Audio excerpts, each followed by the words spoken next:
1 Roi chapitre 3. 1 Roi chapitre 3,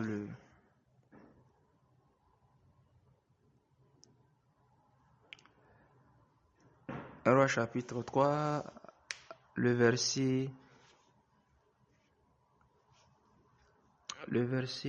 6 à 10. Lisons à partir du verset 5. 1 Roi chapitre 3, le verset 5 à 10. À Gabaon, l'Éternel apparut en songe à Salomon pendant la nuit, et Dieu lui dit: Demande ce que tu veux que je te donne. Salomon répondit: Tu as traité avec une grande bienveillance ton serviteur David, mon père, parce qu'il marchait en ta présence, dans la fidélité, dans la justice et dans la droiture de cœur envers toi. Tu lui as conservé cette grande bienveillance et tu lui as donné un fils qui est assis sur son trône comme on le voit aujourd'hui. Maintenant, Éternel mon Dieu, tu as fait régner ton serviteur à la place de David mon père, et moi je ne suis qu'un jeune homme, je n'ai point d'expérience. Ton serviteur est au milieu du peuple que tu as choisi, peuple immense qui ne peut ni être compté ni nombré à cause de sa multitude. Accorde donc à ton serviteur un cœur intelligent pour juger ton peuple, pour discerner le bien du mal, car qui pourrait juger ton peuple, ce peuple si nombreux? Cette demande de Salomon plut au Seigneur, et Dieu lui dit: Puisque c'est là ce que tu demandes, puisque tu ne demandes... Ok, je m'arrête au verset 10. Dieu apparaît à nouveau à Salomon pendant la nuit. Ou disons, Dieu apparaît à Salomon la toute première fois. Et Dieu lui dit: Demande ce que tu veux que je te donne. Et Salomon répondit: Tu as traité avec une grande bienveillance ton serviteur David mon père, parce qu'il marchait en ta présence dans la fidélité, dans la justice et dans la droiture de cœur envers toi. Chaque fois que je lis ce passage, ça me touche beaucoup. Car je vois ici un fils qui parle de son père. Un fils qui dit à Dieu: J'ai vu comment mon père a marché devant toi. Il a marché devant toi dans la fidélité. Il a marché devant toi dans la justice et dans la droiture de cœur. C'est un fils qui donne un tel témoin au sujet de son père. Et vous savez, Salomon avait vécu avec son père. Il était un témoin oculaire de la vie de David. Il était un témoin privilégié, un témoin de choix. Si quelqu'un pouvait parler de David, si quelqu'un pouvait dire qui David était, c'était bel et bien Salomon. C'était bel et bien Salomon. Ce n'était pas qu'il avait entendu parler de lui, non, mais il était dans la même maison. Parce que vous savez, il y a une différence entre l'image que quelqu'un peut projeter et le fait de vivre avec quelqu'un. Il y a une différence entre fréquenter quelqu'un et vivre avec une personne. Parce qu'il est possible de parler d'une personne qu'on ne connaît pas. De la même manière que tu as entendu parler, que tu connais Obama, mais tu ne le connais pas personnellement. Tu n'as jamais vécu avec lui. Tu ne sais pas comment il est. Tout le monde peut dire c'est quelqu'un de bien, c'est quelqu'un de cela, mais tout le monde n'a pas vécu avec lui.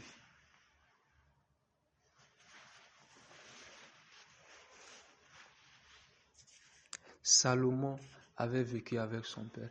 Et c'est une prière que je fais toujours. Je dis à Dieu: Seigneur, aide-moi. Que les enfants que j'aurai soient des enfants qui vont te suivre, même après ma mort, ou même quand je ne serai plus là. Que ces enfants veuillent te suivre. Non pas à cause de ce qu'on leur aura dit à l'église, non pas à cause de ce qu'ils auront appris ailleurs, mais ne serait-ce qu'à cause de la vie que j'aurais vécue. Que les enfants que j'aurai veuillent te suivre, toi, Seigneur. Que je leur laisse un témoignage d'intégrité, de fidélité, un témoin de justice, mais aussi un témoignage de fidélité. Un témoin de fidélité. Que mes enfants disent de moi: notre père a marché avec Dieu. Que même s'ils ne connaissent pas le Seigneur, qu'ils prient le Dieu de leur père. Qu'ils commencent là. Qu'il commence là. Il a marché en ta présence dans la fidélité, dans la justice, dans la droiture de cœur. Tu lui as conservé une grande bienveillance. J'ai vu comment tu as été bon envers mon Père. J'ai vu comment tu as été bon envers mon Père. J'ai vu comment tu lui as fait du bien, comment tu lui as conservé ta bonté. J'en ai été témoin. J'ai vu ta main dans la vie de mon Père. J'ai vu le genre de délivrance que tu lui as accordé. J'ai vu comment tu as exaucé ses prières. J'ai vu comment tu as conservé ta fidélité envers mon Père jusque dans sa vieillesse.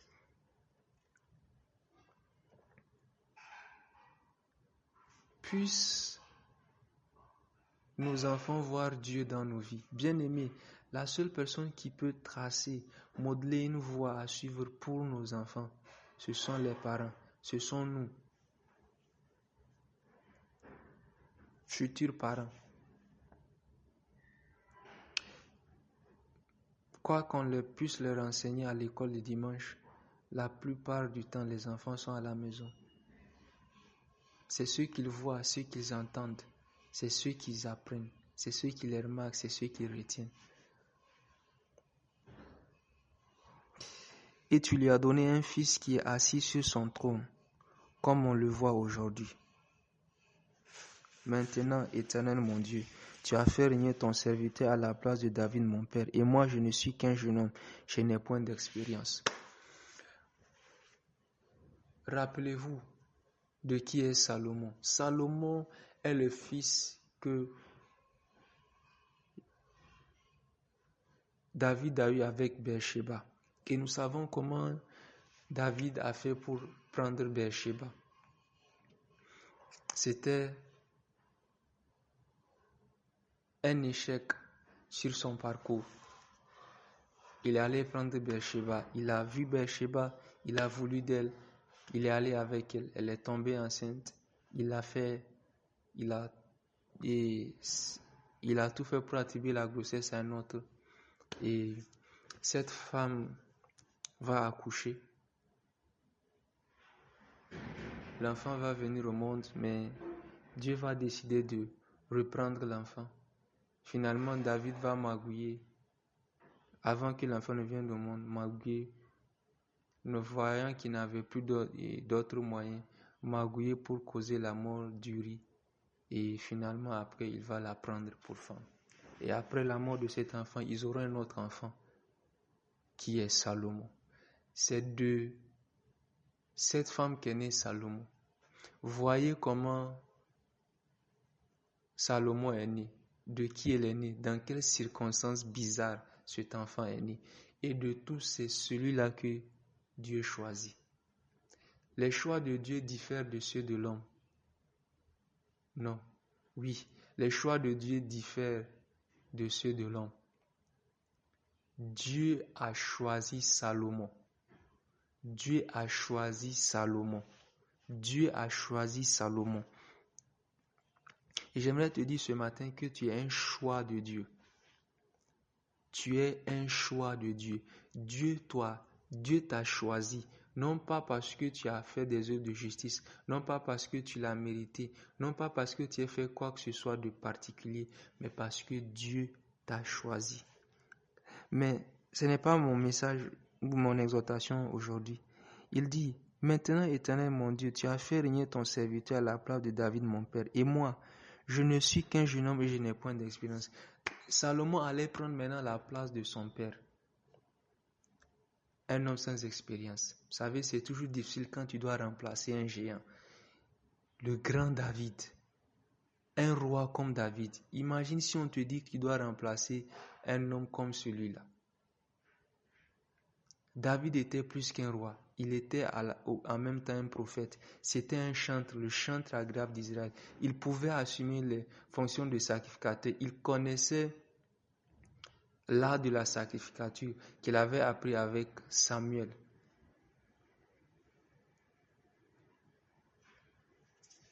c'était aussi un homme de guerre. Vous voyez, il allait entrer dans des chaussures qui étaient beaucoup trop grosses pour lui. Rien que ça suffisait pour l'effrayer.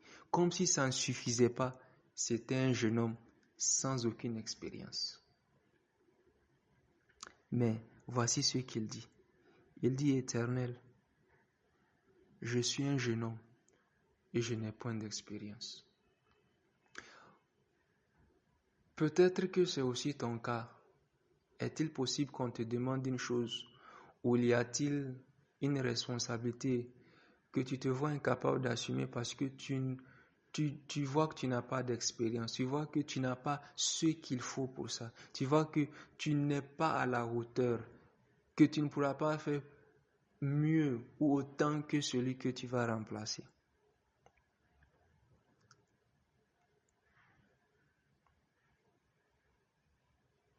Quoi qu'on t'ait demandé, quoi qu'on te demande, quoi qui est devant toi, je ne pense pas que ce qu'on te demande soit aussi grand que ce qu'on demandait à Salomon. Salomon allait être chef d'État, allait être le roi, si vous voulez, le président de toute une nation. Et il dit, pour vous donner une idée, il dit d'une nation, il dit c'est un peuple immense qui ne peut ni être compté ni nombré à cause de sa multitude.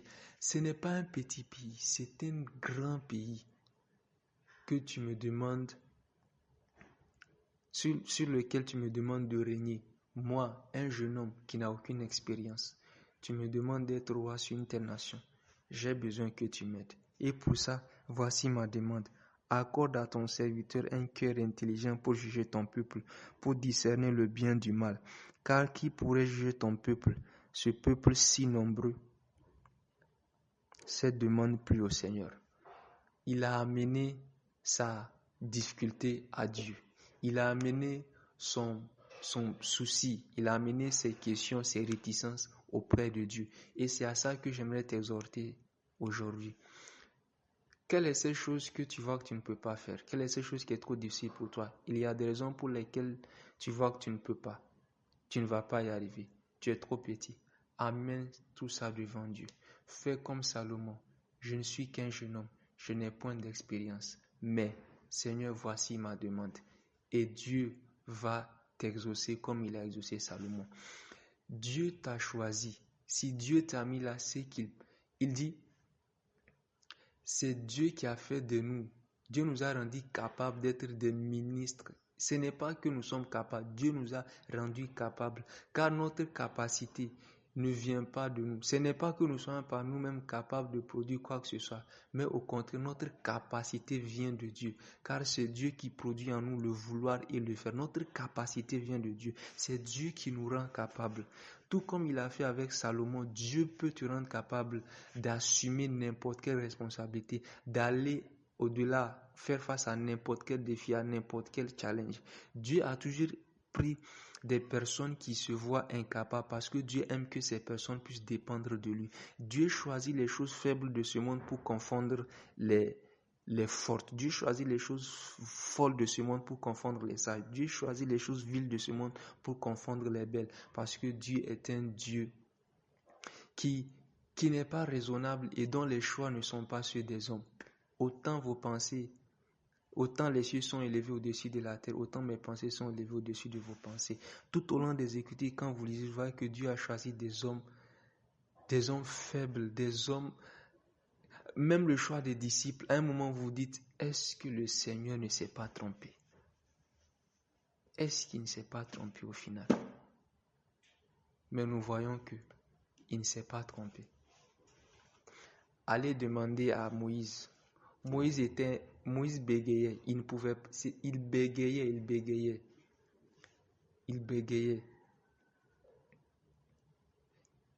bégayait. Et c'est à lui que Dieu dit d'aller délivrer son peuple. C'est à lui que Dieu dit d'aller pour affronter Pharaon, toute une nation. Qu'est-ce que Dieu te demande que tu vois qui est trop difficile? Est-ce que Dieu t'a demandé d'aller affronter une nation, un chef d'État? Bien-aimé, c'est comme si Dieu Vous savez que Moïse pouvait mourir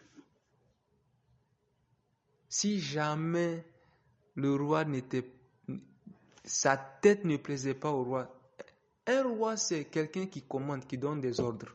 Ce n'est pas quelqu'un qui discute. Il n'avait juste qu'à dire, ôtez-lui la tête, on allait tuer Moïse. Mais vous savez quoi, Moïse ne pouvait pas mourir parce que Dieu l'avait envoyé. Celui qui l'avait envoyé était avec lui. Celui qui l'avait envoyé allait le préserver et le garder. Et allait faire en sorte qu'il ne meure pas.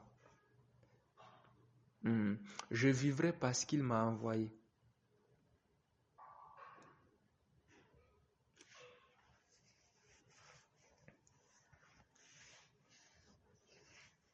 Allez demander à Jérémie. Dieu dit à Jérémie, Jérémie a dit, je suis un enfant. Et il ne l'a pas dit pour faire preuve d'humilité, non. Jérémie a dit cela parce qu'il était réellement un enfant. Mais Dieu dit, ne dis pas, je suis un enfant. Tu n'es pas un enfant, cesse de parler comme ça. Je mettrai ma parole dans ta bouche. Vous savez,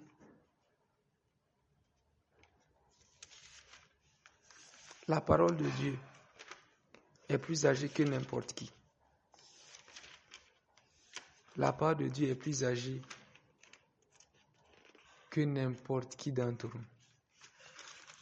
Ainsi, lorsque tu donnes cette parole dans ta bouche, cette parole peut te donner une sagesse et t'élever au rang d'ancien, de personnes. Voici pourquoi à 12 ans, Jésus pouvait parler et les gens étaient étonnés. On a oublié qu'il avait 12 ans à cause de la parole du Seigneur dans sa bouche.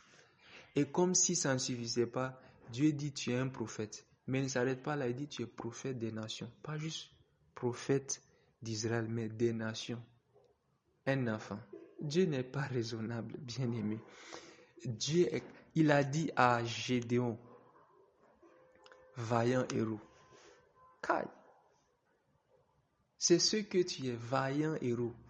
Tu n'en as pas l'air, tu n'y ressembles pas, mais quand moi je te vois, c'est ce que tu es. Tu es un vaillant héros. Dieu est capable de transformer n'importe qui pour faire de lui ce qu'il est. Parce que je puis tout par celui qui me fortifie. Je puis tout par celui qui me fortifie. Philippiens chapitre 4, le verset 13. Je puis tout par celui qui me fortifie. Non pas parce que je suis fort, non pas parce que je suis capable, mais parce qu'il me fortifie. Je peux faire face à n'importe quelle situation. Je peux faire face à n'importe quel défi. Je peux assumer n'importe quelle tâche, n'importe quelle responsabilité, que ce soit dans mon service, que ce soit à l'église. Je peux parce qu'il me fortifie. J'ai été là, vous savez, pendant longtemps. J'ai été là. Je ne suis pas en train de me pousser à l'orgueil, mais je dis si tu peux dépendre de Dieu, Dieu peut t'aider. Dieu peut t'aider. Il a aidé Salomon. Salomon a dit, je n'ai pas d'expérience. Je n'ai pas d'expérience. Mais il a prié Dieu. Si tu peux prier Dieu, tout ce qui te manque, si tu peux demander à Dieu de t'aider, Dieu va le faire. Parce que le Dieu qui appelle est aussi le Dieu qui équipe. Et j'aime le Seigneur parce que notre Dieu n'est pas un Dieu qui est sexiste. Non.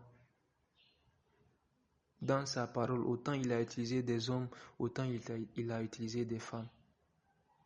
Quand Dieu a dit, voici les miracles qui accompagneront ceux qui auront cru. Tous ceux qui auront cru, hommes et femmes y compris, sans exception. Je puis tout par celui qui me fortifie. J'aimerais t'encourager aujourd'hui, j'aimerais t'exhorter à dépendre de Dieu. À dépendre de Dieu. Ta capacité ne vient pas de toi, mais de Dieu. Dieu produit en toi le vouloir et le faire. Quoi qu'on t'ait demandé, on ne t'a jamais demandé de diriger tout un pays. On ne t'a jamais demandé de porter une nation sur tes épaules. Mais Aussi difficile que soit la chose. La raison pour laquelle souvent nous voyons que c'est difficile, je n'y arrive pas, c'est parce que nous regardons à notre personne, disons, je ne peux pas. Moi là, je n'ai pas ce qu'il faut. Moi là, je n'ai pas ce qu'il faut. Je ne peux pas. Je ne peux pas, je ne peux pas, je ne peux pas. Non. Ce matin, j'aimerais te dire que tu peux. Tu peux parce qu'il te fortifie. Tu peux parce qu'il est là pour t'exaucer. Tu peux parce qu'il est là pour te porter. Tu peux parce qu'il est là pour t'assister. Tu peux tout par celui qui te fortifie. Que Dieu te bénisse au nom de Jésus.